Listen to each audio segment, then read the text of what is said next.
Okay. Yeah. So this presentation is about grants, how to get seed and pre-seed grants for your startup. Uh, I'm Jurgen Zach. I'm a startup funding coordinator at Ekvacio Venture Services. So let's just dive in, right? I mean, the grants, most people are familiar with them. Probably the biggest for-profit company grant funding program probably in the world, I would say, is SBI, is SBA, SBIR, STTR. It's by the Small Business Administration of the U.S. It's congressionally mandated. So for in 2000, this is 2024 actually, it was 4.4 billion. It's reliably these days over $4 billion a year. And again, there's a lot of talk about grants in the news about the agencies, but the grant isn't the grant amounts. Of course, the priorities change what they fund, but the overall amount is it stays, and it's not going to change. It's to I mean, there is, politically, there is a broad bipartisan consensus that this is a good idea. It has led to the creation of a lot of, actually Fortune 500 companies, including Qualcomm, Amgen, but also many smaller companies, which ended up, playing key roles in medical devices, national defense, and many other areas, right? So it's non-dilutive. So it's a grant, meaning you know you just get it.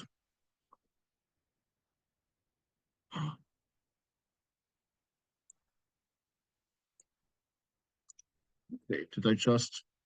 I see. Okay, so I guess I'm sharing this screen. Okay, I see. So okay, let me just make sure.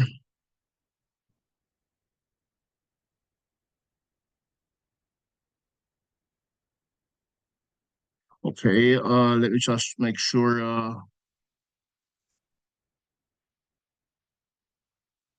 Okay, sorry about the interruption. Let me make sure you see the correct presentation, because Zoom is not so good at giving feedback here. So yeah, but evidently yes. Okay, so yeah, eligibility requirements. Now these are eligibility requirements strictly for the federal program. But there are other grants, there are state grants. They will have similar eligibility. Usually, usually the company, oftentimes the company having significant presence within the state. I'm not going to go into those into detail. There's too many of them, right? And people are calling in from, basically all over the world, and definitely all over the United States. But definitely, of course, if you apply for a grant in the US, and it is some sort of federal or even state grant, the company, of course, the entity that applies needs to be at least 50% owned by US persons. In this case, that's US citizens or permanent residents. So permanent residents, also known as green card holders. Actually, I've learned there are permanent residents that are not green card holders. So I shouldn't say that. I shouldn't equate those. But anyway, it's permanent residents are treated as 100% equal to U.S. citizens in this context here. So then staff, right? So the company staff that is working on the grant, once you get the money, need to be W-2 employees. Now, this does not need to be the case at the time of application, right? So if you have your team ready and you agree with each other, you have your dream team ready to go, and you want to maybe form this company, and you have a great track record, maybe from other companies or from your 9 to 5 job, and you so so so you you don't have to have the employment relationship in place yet at the time of application. Now you need to have the company in place, right? So you need to have an entity in place, right? That that is applying. Individuals cannot apply. Solo founders, that question comes up a lot. Solo founders can apply as long as they, form a company, an LLC or so. But it's not recommended. We've never seen a solo founder get funded with these. So as a company, we wouldn't work with a solo founder again. So so you should have facilities, depending on what you're doing, of course, right? Now, if you're a software company, right? I mean, this is obviously seen less as a rigid requirement, right? So I mean, we've gotten companies founded, that had shared desks in co-working spaces, and basically we're living in a dorm actually in one case.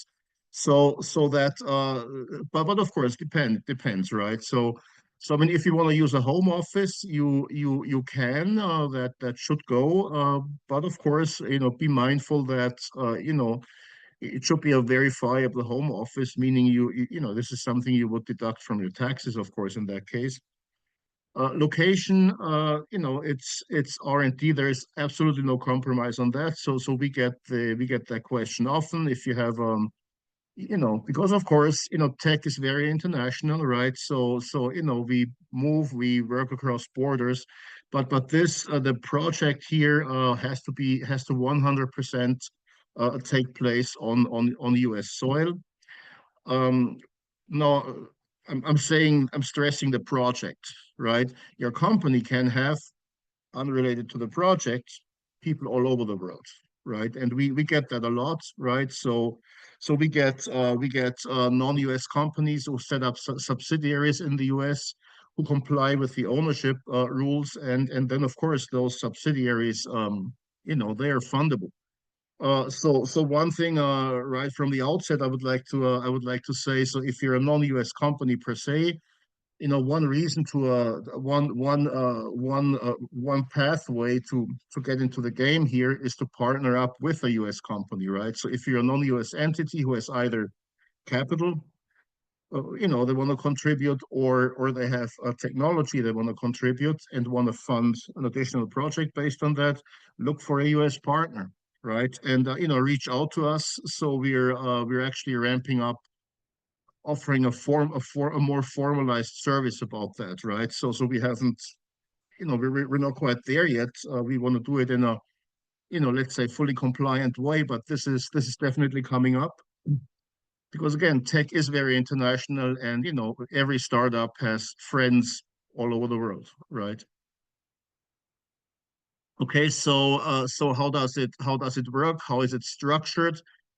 Again, I mean, this is still about the federal SBIR program, but really, all other grants, they kind of pattern themselves according to that. I mean, even private grants, private foundations such as the Bill and Melinda Gates Foundation, the funding amounts, it's everything's very similar, of course, right? Because SBIR has been around for a long time. Everyone is familiar with the formality of applying. So everyone who's starting a grant now, they're following the same pattern, and that pattern makes a lot of sense, right? So you have three phases. Okay, you have phase one, phase two, and then you have phase three. But in most agencies, phase three, or in many agencies, phase three isn't actually called phase three; it's called something else. But anyway, so if you're at the stage of applying for a phase three grant, if you're done with phase two, or probably even if you're done with phase one, right, then this presentation will have very little new information for you. But we're definitely still willing to work with you, of course, more than willing to work with you. But that's kind of a topic for a one-on-one session or a one-on-one interaction, right? So at any rate, phase one is meant to de-risk the whole project. Okay, so again, phase one, phase two, phase three, they're meant to be part of the same technologies. So they are meant to cover the same product, for example, the same software, the same if you build hardware, the same product you're developing, right? The same prototype you're trying to get to market. Whereas you're meant to package the riskiest part of the R&D or of the development into phase one, right? Now you see the phase one, the awards, they range from 75 to $400,000, whereas it's around 2 to 300,000 is typical, right? So 75, that's kind of a special case. That's a program by the Air Force that's run a little differently. But typically we're looking at 300K. Okay. Phase two has the lion's share. It's typically phase two, it's between 1 and 2 million. Kind of the average is in the middle. It's 1.25 million for the NSF, 2 million for the NIH, for example. Right. And here we list a few agencies, right? So there is the NSF, which is probably the agency that is best suited for usually for the majority of the people who are calling into this webinar. So because it has by far the broadest range of topics it covers, the NSF actually overlaps with most of these other agencies here. The NSF, for example, has agriculture topics, agriculture technology topics. So it overlaps with USDA, with the Department of Agriculture. And the funding the NSF disperses, it's far larger than USDA, for example. So the largest agencies in terms of funding are basically NSF, DOE, Department of Energy, and then of course Department of Defense, right? Whereas as far as small businesses go, uh, again, the NSF is typically the best agency to start with because they have the most open topics.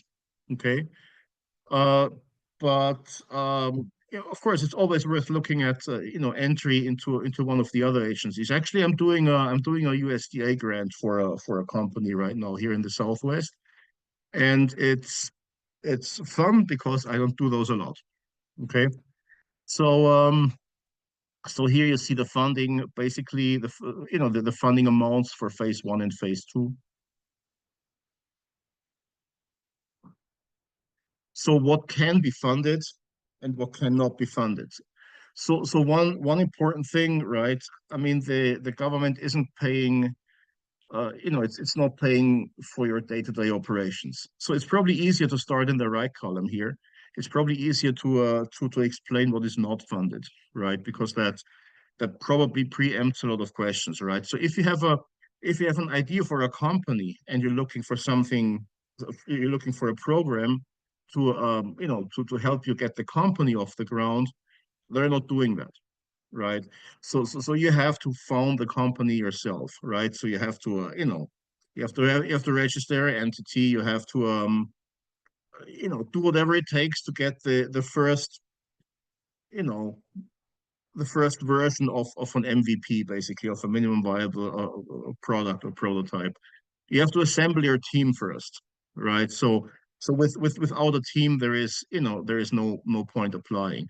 Now, in principle, of course, at the time of application, you can have gaps in your team. You can say, well, okay, there's this software engineer, maybe with a data science specialty, and I haven't found them yet, but this is the profile they would have. You can do that, although it's not recommendable. Again, we would not recommend you to do that, right? So they want to see a team, that they can relate to, right? That actually exists.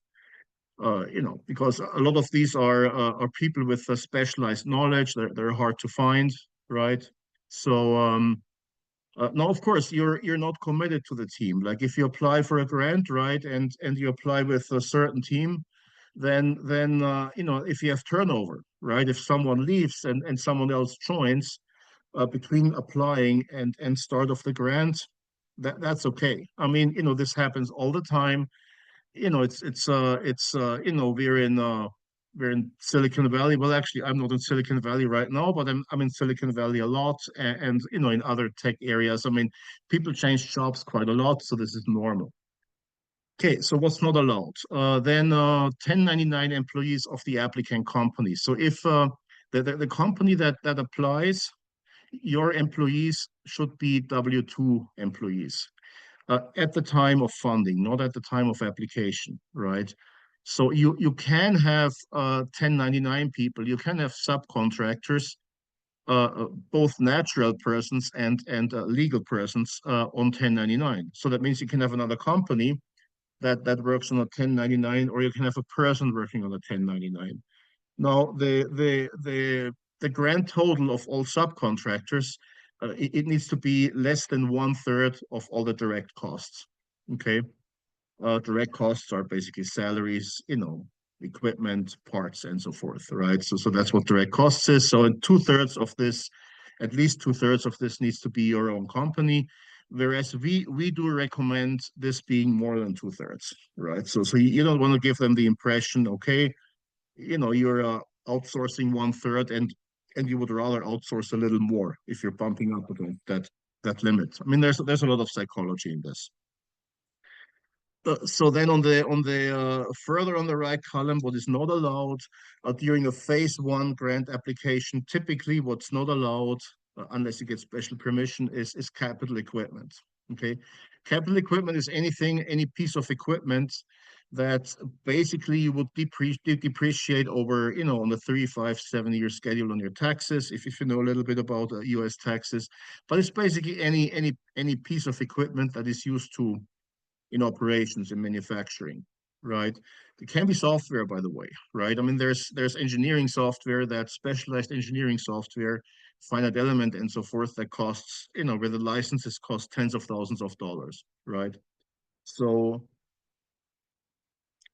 so then other things here on the right side, other things that are not covered a priori by the patent, uh, by the by the grant application are patent costs, patent and trademark costs, as well as sales and marketing costs.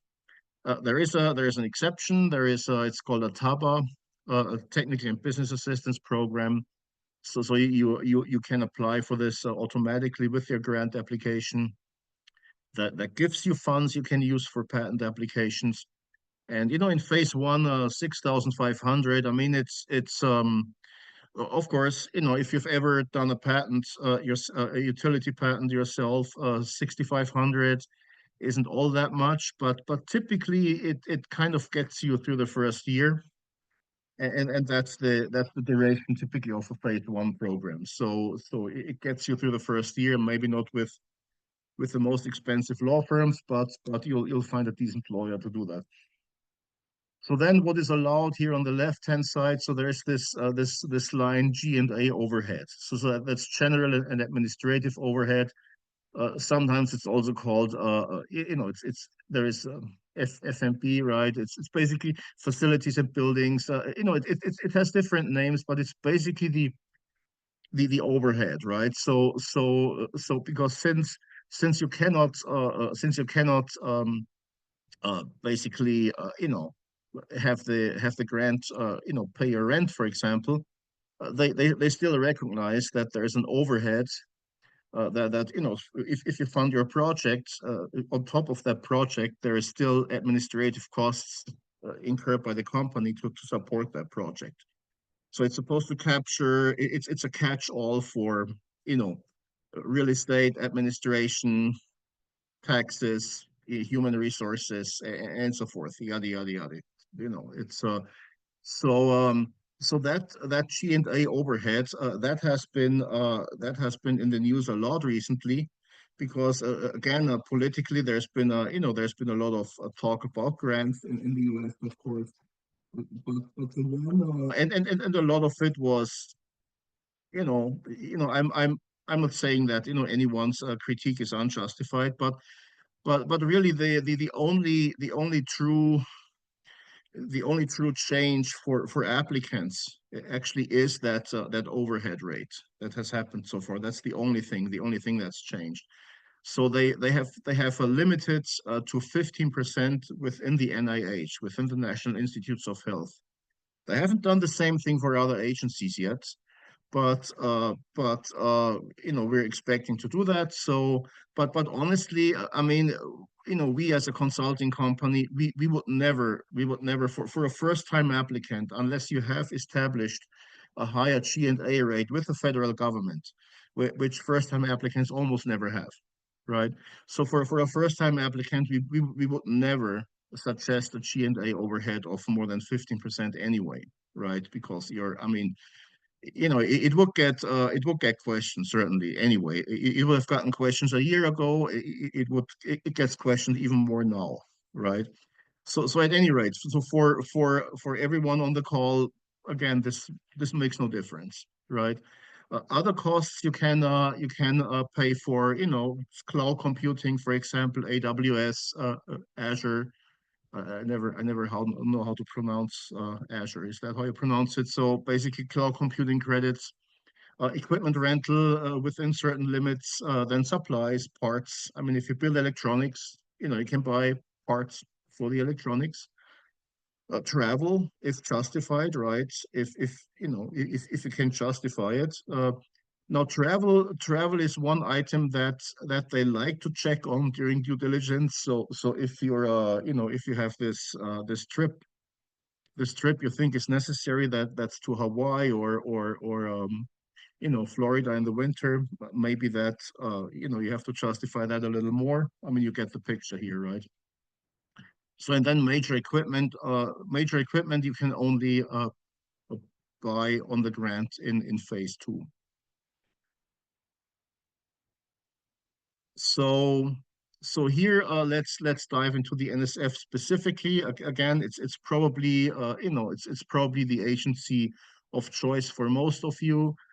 So again, phase one is meant to be a feasibility study of your software, project, product, solution, whatever it may be, right? So here you're meant to package the highest risk, the highest 1/4 approximately of the entire project. You're supposed to package into phase one and propose it in phase one and de-risk it. And then phase two, that's more R&D work, but that's more development. That is more commercial scale up towards, you're in phase two, you're aiming to get the product as close to as close to a product you can sell to an end customer as possible, right?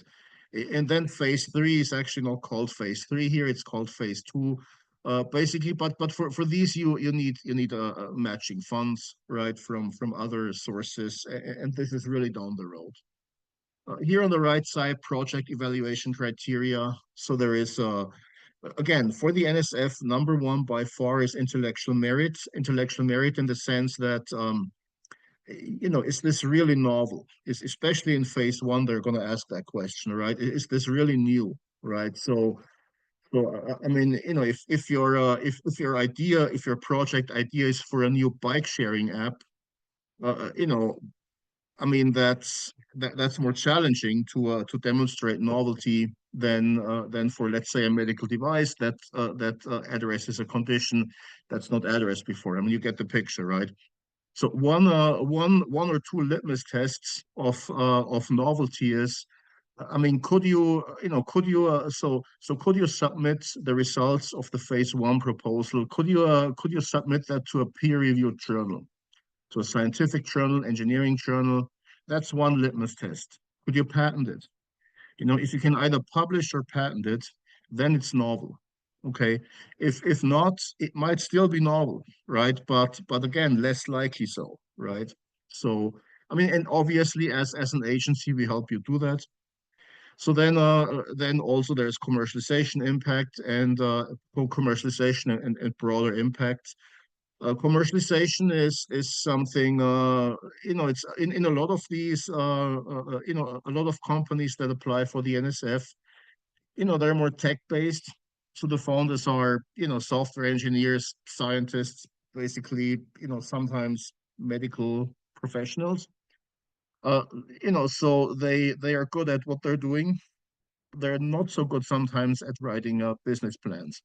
And again, I mean, this is something where we help them as an agency. Yeah, why isn't it forwarding? No, it's forwarding. Okay, so for the NSF, you have a wide range of topics. Okay, so again, you don't need to read the slide now. Just rest assured. I mean, the majority of the people on the call, they will find, their area of activity or something close to it in that list of topics. So if you want to do a deeper dive, again, send me an email and we'll take it from there. So just to give an example of topics which you might not think the NSF funds, right? So there's, for example, learning and cognition technologies. So, inclusive learning. So this is for, for example, kids with special needs, behavioral health, and so forth. So generally learning cognition technologies, right? I mean, this is EdTech, right? So yeah, the NSF does fund EdTech. The NSF on the right side here, right column, and that is a big push now. So cybersecurity and authentication. So there is, there's you definitely, if you have something new, that's great. That's good for you, and we definitely we want to talk to you in regardless what you have, right? But again, so because again, there's this perception that the NSF funds, kind of funds physics-based projects, right? So and they do that traditionally. That's where they come from. Hard sciences at universities, but no, they fund a lot of software topics. So another one, and that we expect to receive a great boost from the new administration. What's called distributed ledger, right? That's a catch-all phrase. Everything that includes blockchain, cryptocurrency, and similar technologies. Uh, they've This is not new. They've been funding this for years, and but we expect those programs to get more funds going forward. So the schedule, so there is the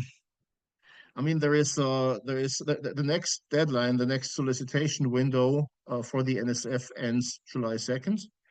So if you're just getting ramped up for it, you're probably too late because if nothing else, you need to do some company registrations.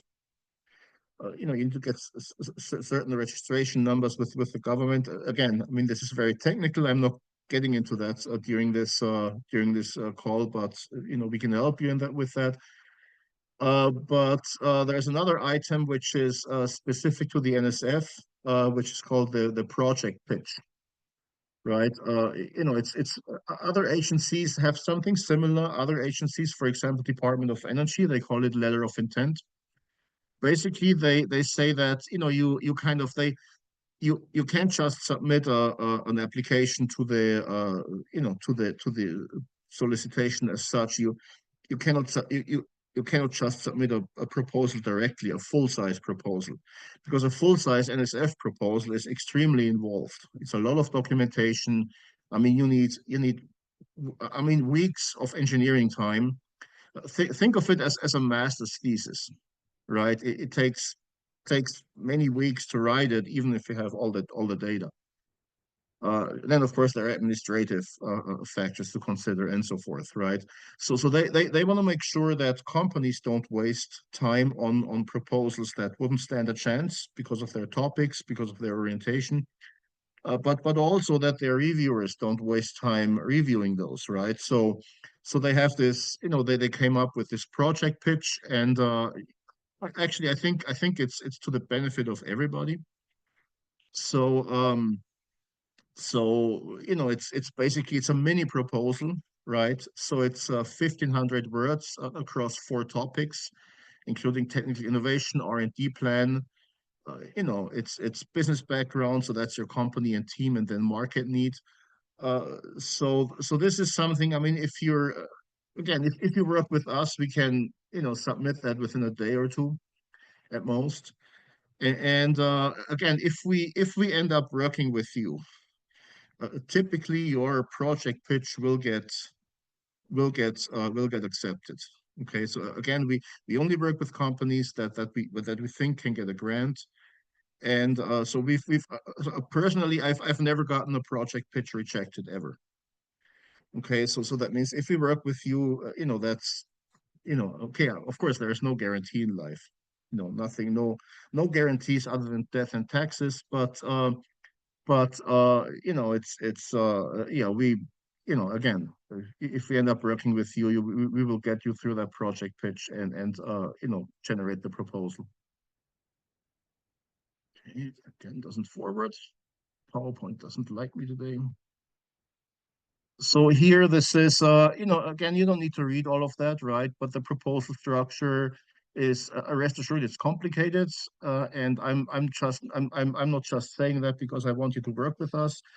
Actually, we have customers who, they hire us for to do one proposal for them, and then in parallel, they do another one themselves, which we don't mind. I mean, you can do one with us, one with a competitor. We're absolutely unafraid of comparisons. So, but typically, after doing one themselves, they and doing another one with us, they don't do one themselves anymore. It's a lot of work. The main document is a project description, 15 pages, very dense. Again, think a master's thesis in a scientific discipline or a peer review paper. I mean, I don't want to scare you, obviously, right? I mean, if you're if you have the wherewithal to build a product, found a company, you can do it, right? It's just not everybody can write as good as they can build, right?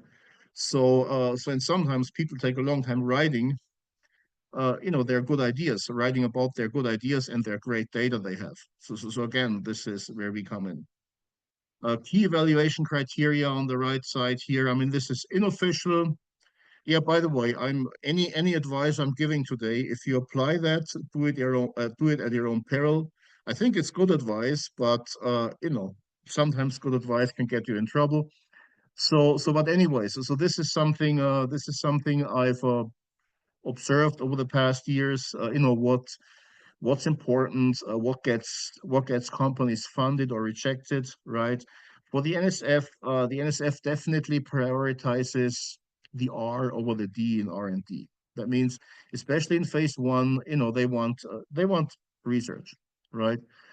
Uh, Related to that, the scientific quality of the paper, right, or the paper, the project description, right? So it needs to be again publication quality. The team expertise is super important. It's even more important if the company is new, right? So if you just founded a company, right, and I mean you can apply for an NSF grant if you just founded the company, but then of course we definitely recommend that your team is experienced. A business plan, I already mentioned that. Tech people don't always naturally write business plans. Partnerships, that's important, right? So partnerships, meaning, people in this case are reflected as people who are willing to write letters of support for you, right? So, I mean, it's always a good idea. We know that it's generally good advice to, you know, keep keep your friends close, right? It's and so basically, if you have former employers, potential customers of your new startups, your college advisor who thinks you're great, right? It's always good to keep in touch with those people because if you need if you need a letter of support, they're more likely to write you one if you remember their birthdays, or if you send them holiday cards or say hi occasionally. I'm not good at that myself. I'm notorious at forgetting everybody's birthday, including my own. But yeah, okay. So this is a comparison, right? So this is the kind of so this is comparing the NSF versus another program, AFWorks. AFWorks, that's an Air Force program, and I said the NSF likes more fundamental technologies. AFWorks which has a similar broad basically array of companies and projects they found. The Air Force likes, as opposed to the NSF, it likes technologies which are less risky, right? I mean, it's the generally the DoD, the military wants they want they want systems, systems that are ready to be deployed, right? So they don't want to have the uncertainty. Typically, they don't want to have the uncertainty of funding, basic basic and risky ideas as much as the NSF does, right? For the NSF, that's their culture. For the military, they want they want products they can apply right away.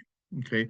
By the way, this is something I should say. If the military here, the DoD has plenty of it funds plenty of SBIR research, and none of the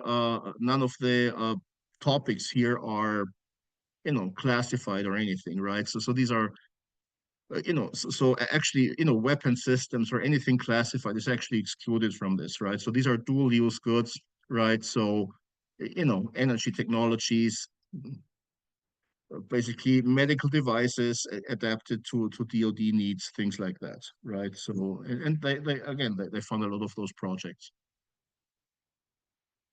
Okay, so of course politics is, if you watch the news, first of all, don't watch the news too much.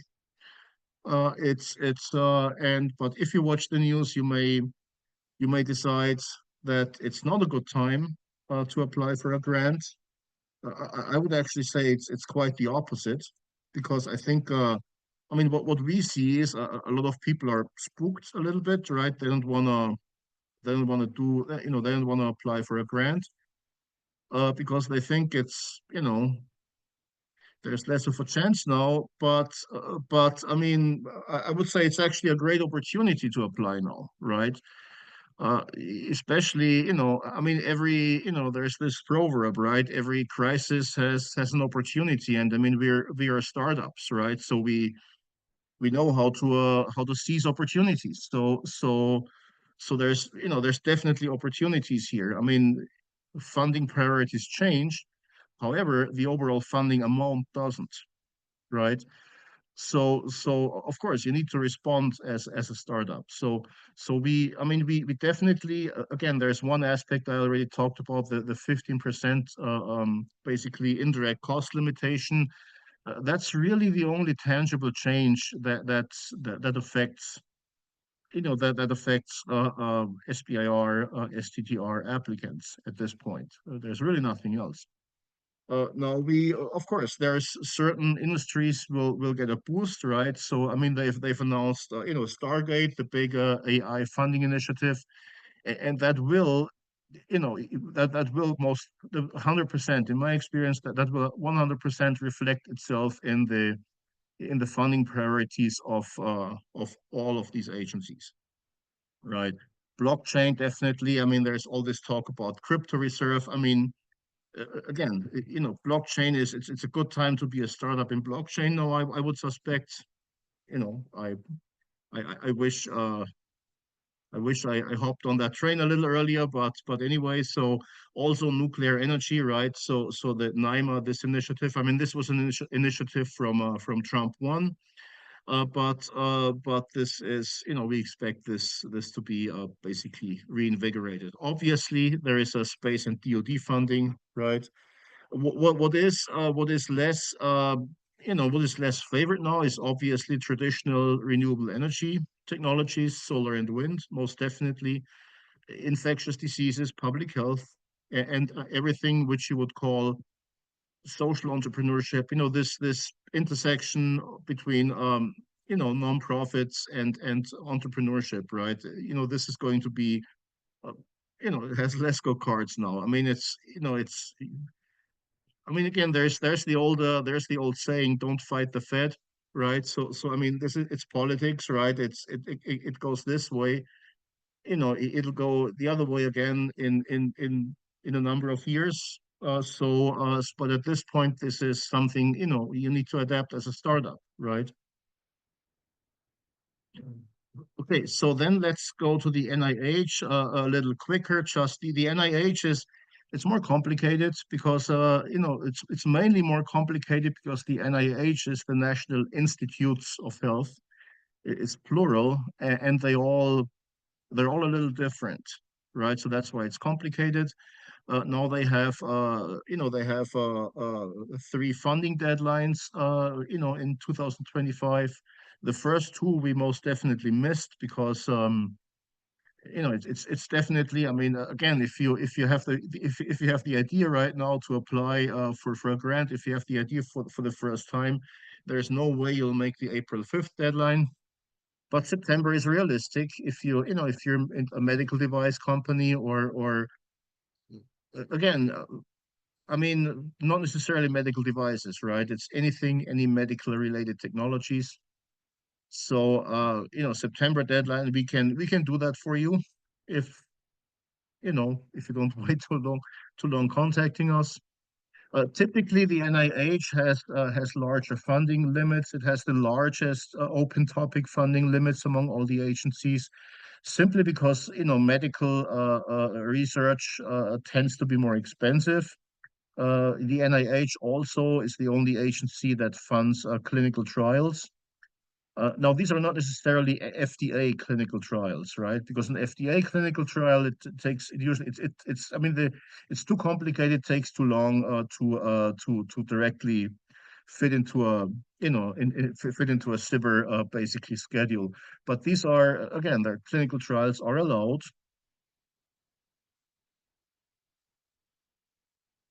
So the NIH has their general funding topic. They call it the omnibus solicitation, right? So that is the equivalent of the NSF open topic, right? And that has the standard funding limits of, I've shown on the previous slide, 316,000 for a phase one, 2.1 million for a phase two. Uh, so um, So now each institute has its own specific solicitations, right? For example, the National Institute of Aging has a special solicitation on Alzheimer research, which actually has higher funding limits than the omnibus solicitation.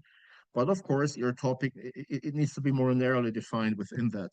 So that's and each institute has that, right? So that's why it's a little more complicated. It's harder to fit this into a webinar. So here are the due dates, right? So and that's the timeline also, right? So if you apply, if you could still apply on April 5th, you would have the earliest, you would have your funds would be at the very end of the year. So it takes a while. It's not super quick, but it's not as long as it used to be. Certainly, they've streamlined things. Okay, so these are the institutes. Okay, so everything, I mean, and again, of course, as you might expect, I mean, every new administration coming in is going to result in a reshuffling of funds among these institutes, especially this one coming in now. So there's going to be definitely changes, but I mean, certain priorities aren't going anywhere. I mean, no one wants to be the administration that cuts cancer research, right? So it doesn't go over well among likely voters. So okay. So just I'll just do a little bit of a dive here. So there's different because I mean it it it it, it includes institutes like the National Institutes of Dental and Craniofacial Research. It's basically everything around dental health, right? That's also NIH. And there's actually a big push now into big data AI within dental care, right? Because there are a lot of clinical studies now that point to how important oral health is, with respect to the overall health. Uh, then Institute of Diabetes and Digestive and Kidney Disease, right? So there are new. These are just some examples of priorities within those institutes.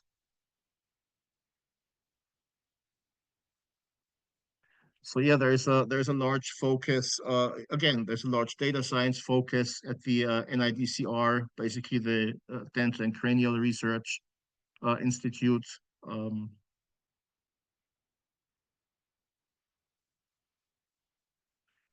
then, of course, biomedical imaging, bioengineering, right? It's basically everything related to medical imaging.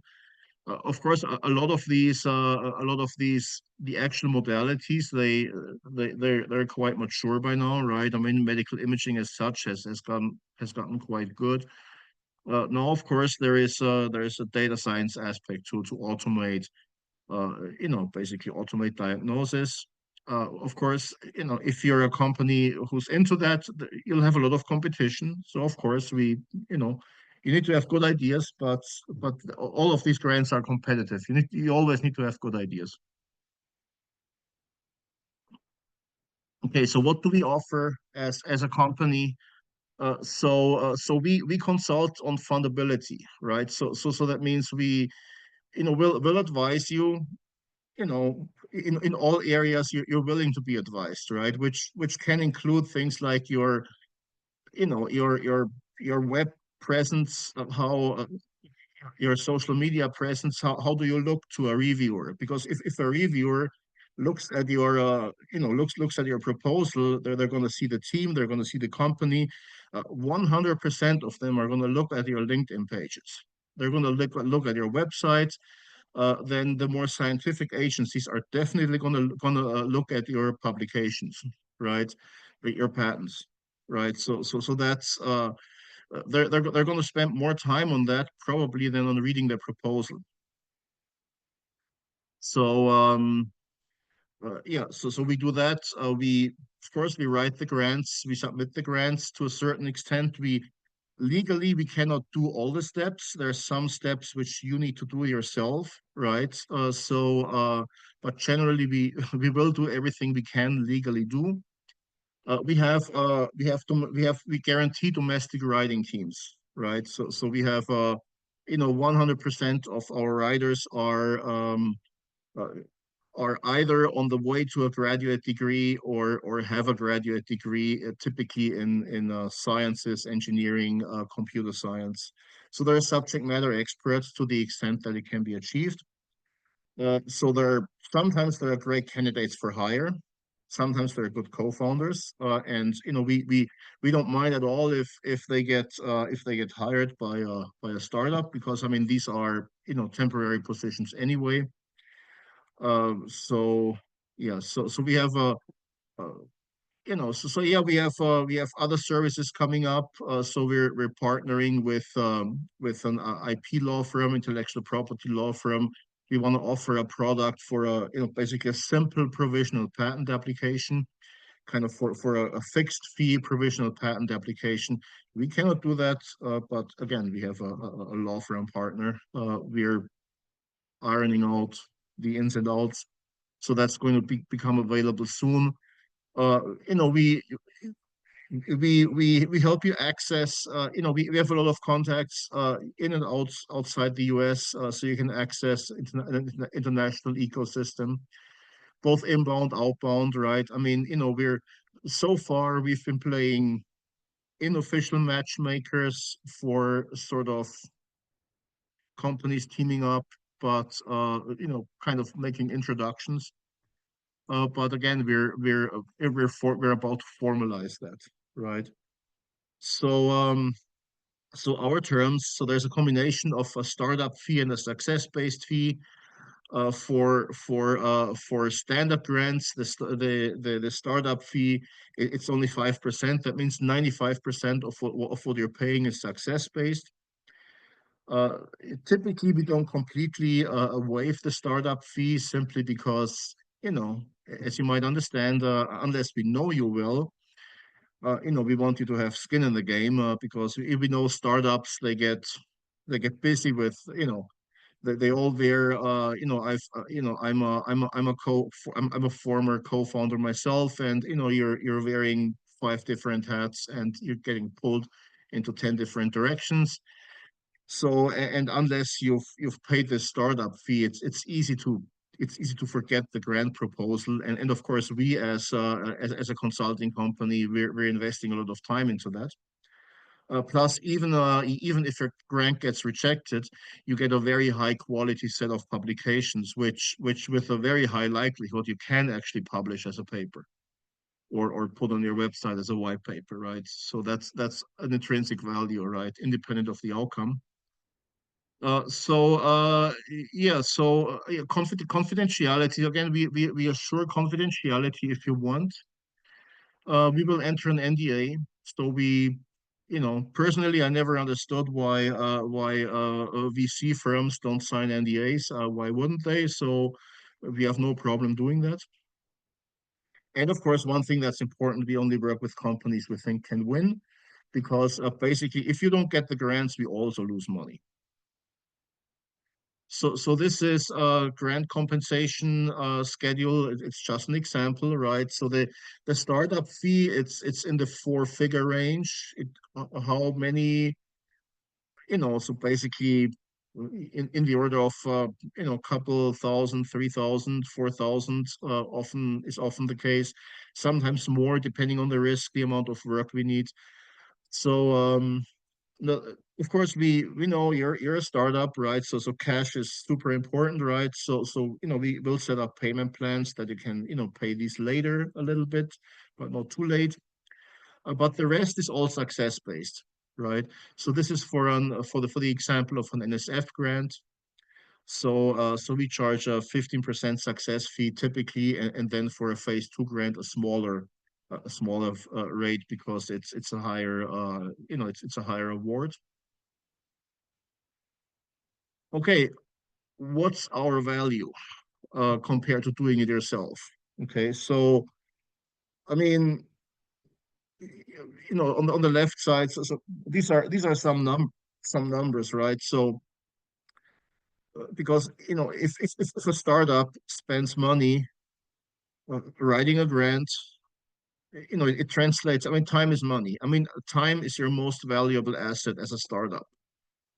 Okay, so it takes time, right? So you're de facto you're burning cash, right? So even if you don't pay yourself, instead of writing the grant, you could do something that actually builds a product, right? But then of course, you still need to fundraise on the side, right? So I think this is a pretty. I mean, hiring us it's a very good use of your funds in terms of how effective it is, I think.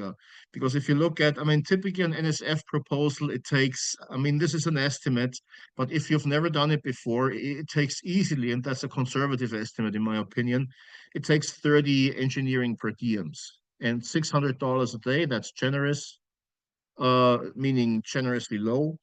Okay, especially if you're in Silicon Valley, so you end up at 18,000. Then administrative time, of course, non-technical time, just putting it together.